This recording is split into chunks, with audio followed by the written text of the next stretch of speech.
بسم اللہ الرحمن الرحیم۔ اس وقت اچانک مجھے سوشل میڈیا پر آنا پڑ رہا ہے کوئی بہت ہی اہم اور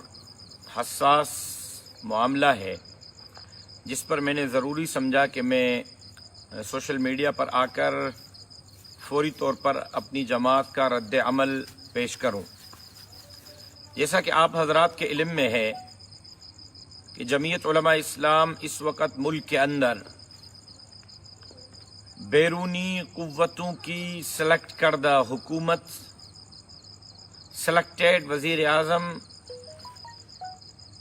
ملک کی معیشت کا بیڑا غرق کرنے والی حکومت، غریبوں کا جینا دوبھر کرنے والی حکومت، ناموس رسالت، ختم نبوت کے قوانین کے ساتھ چھیڑخانی، قائدیانی لابی کو ملک کے اندر کھلے عام چھٹی، اور اس کے ساتھ ساتھ پھر آسیہ ملعونہ کو باعزت بری کرنے کے گھناؤنے حرکتوں کے بعد جمعیت علماء اسلام ان کے خلاف برسر پیکار ہے۔ اور جمعیت علماء اسلام نے اس وقت تک ملک بھر میں 13 کامیاب ترین ملین مارچ کیے۔ ہر ملین مارچ میں 10 لاکھ سے زائد لوگوں نے شرکت کی، جو پاکستان کے عوام کا سب سے بڑا اعتماد جمعیت علماء اسلام پر تھا اور ہے اور رہے گا انشاءاللہ۔ اور جمعیت علماء اسلام کے قائد مولانا فضل الرحمان نے اسلام آباد کی طرف بڑھنے کا اعلان کیا ہے۔ میں صرف یہ پوچھنا چاہتا ہوں کہ کیا یہ اسٹیبلشمنٹ کی،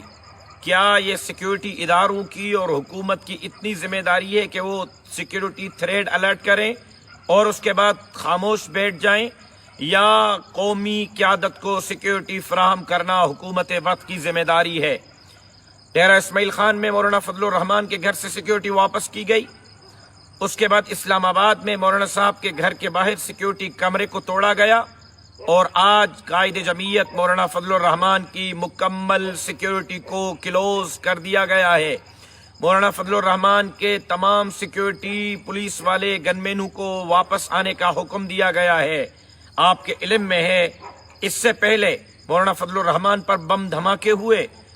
سینکڑوں کارکنان اس میں شہید ہوئے، اکرم خان دورانی صاحب پر حملہ ہوا، اور مولانا عبدالغفور حیدری صاحب پر بم دھماکہ ہوا، سینکڑوں کارکنان شہید ہوئے۔ اور اس سے پہلے جمعیت علماء اسلام کے ڈپٹی سیکٹری بلوچستان کے مولانا شمس الدین شہید کو شہید کیا گیا،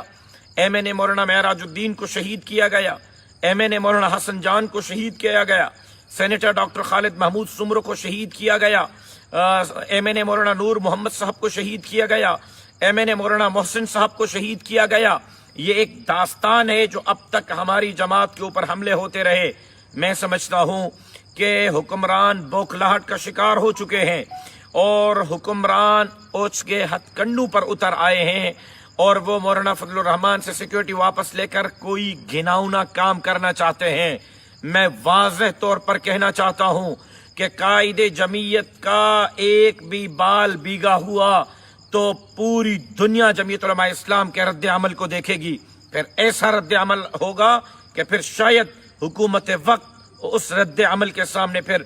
کھڑی نہ رہ سکے۔ میں سیکیورٹی اداروں سے درخواست کرتا ہوں، حکومت وقت سے درخواست کرتا ہوں کہ اس طرح کی مذاقیں ہمارے اور ہماری قیادت کے ساتھ نہ کریں۔ مولانا صاحب کو سیکیورٹی دیں، ہم کر سکتے ہیں اپنی قیادت کی سیکیورٹی، ہمارے کارکن کر سکتے ہیں، لیکن اصل ذمہ داری حکومت وقت کی ہے کہ وہ قومی قیادت کو سیکیورٹی فراہم کرے۔ میں واضح کہنا چاہتا ہوں، اگر مولانا فضل الرحمان صاحب یا جمعیت علماء اسلام کی کسی قیادت کو کچھ بھی ہوا تو ذمہ دار حکومت وقت ہوگی، ذمہ داری حکومت وقت پر عائد ہوگی۔ اور میں ہمارے پارلیمانی لیڈر مولانا اسد محمود صاحب کو ابھی تک سیکیورٹی نہیں دی گئی،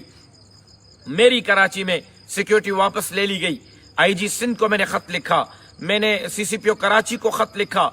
باوجود خطوط کے ٹس سے مس کوئی ہونے کے لیے تیار نہیں، سیکیورٹی دینے کے لیے تیار نہیں ہے۔ یہ بات ریکارڈ پر رہے کہ جمعیت علماء اسلام ایسے کسی عمل کو کسی صورت قبول نہیں کرے گی، اور اگر سیکیورٹی واپس لینے کے بعد آپ نے کوئی حرکت کی تو پھر جمعیت علماء اسلام کے کارکنان کو کنٹرول کرنا آپ کے بس کی بات نہیں ہوگی۔ میں جمعیت علماء اسلام کے